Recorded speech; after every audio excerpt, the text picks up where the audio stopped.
Allah SWT menyebutkan dalam Al-Quran, menegaskan kepada kita dan juga mengingatkan kepada kita bahwa inna salata kanat 'alal mu'minina kitaban mawqutan.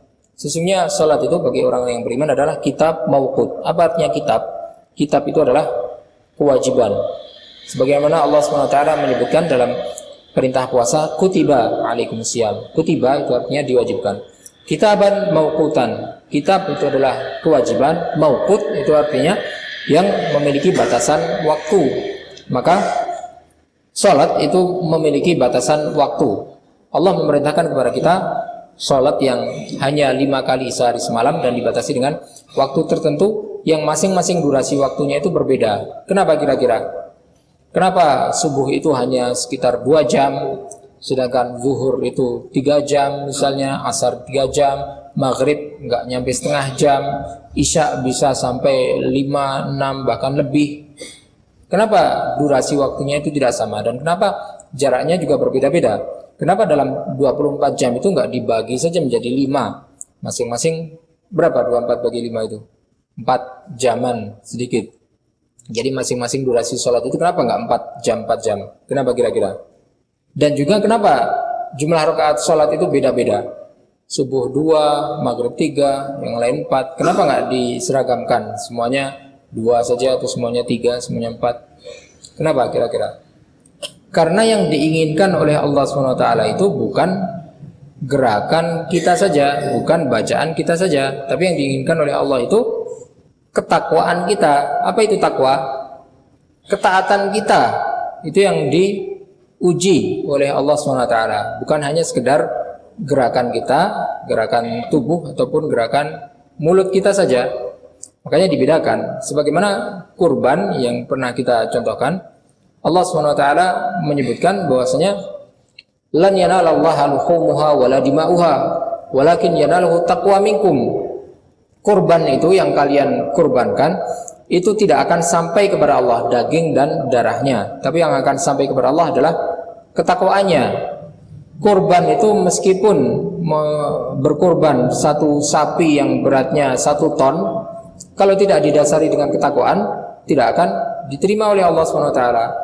Kurban sapi 1 ton, tapi pelaksanaannya pada bulan Syawal misalnya, walaupun kurban 100 ekor tidak akan diterima sebagai kurban oleh Allah SWT. Mungkin diterima sebagai sedekah atau hal yang lain, tapi bukan kurban, dan pahalanya bukan pahala kurban. Atau di Idul Adha, pas di Idul Adha pengen berkurban, tapi kurbannya karena menganggap bahwasanya sapi unta itu kurang besar, yang disembelih gajah misalnya. Walaupun gajah itu lebih besar daripada unta, tapi karena yang dilihat oleh Allah bukan kadar dagingnya, bukan darah yang mengalirnya, tapi ketakwaan, maka tidak mungkin akan diterima oleh Allah SWT.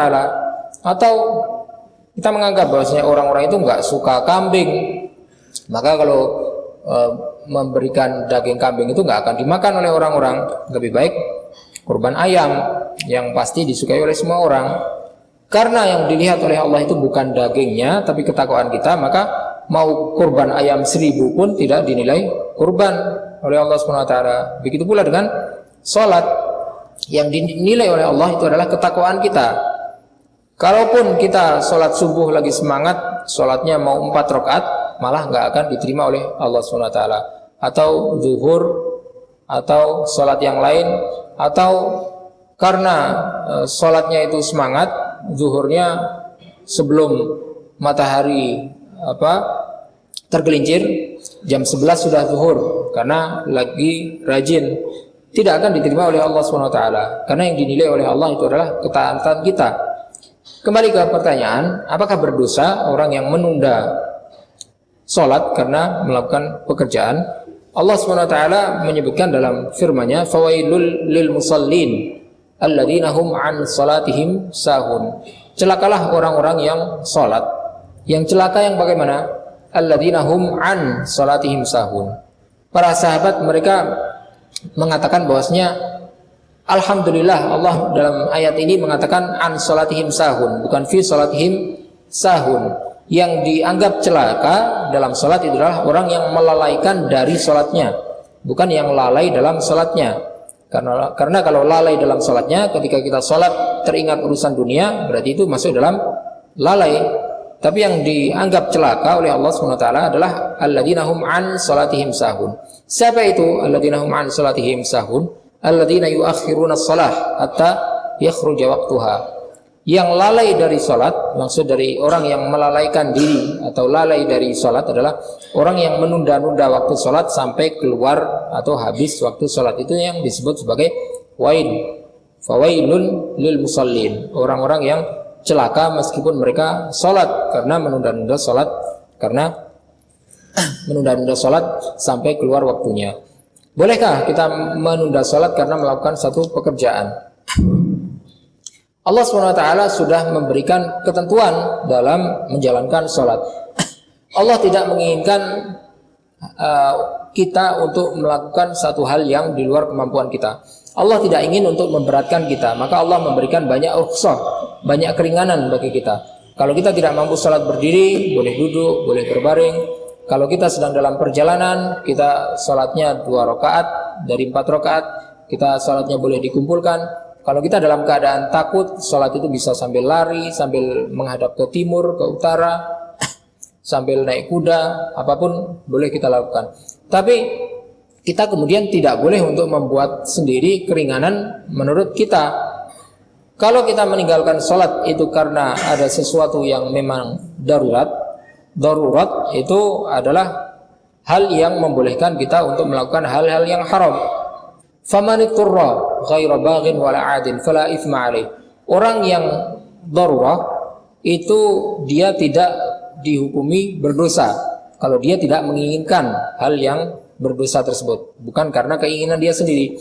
Maka dalam kondisi darurat itu kita boleh untuk makan bangkai, kita boleh untuk minum khamar.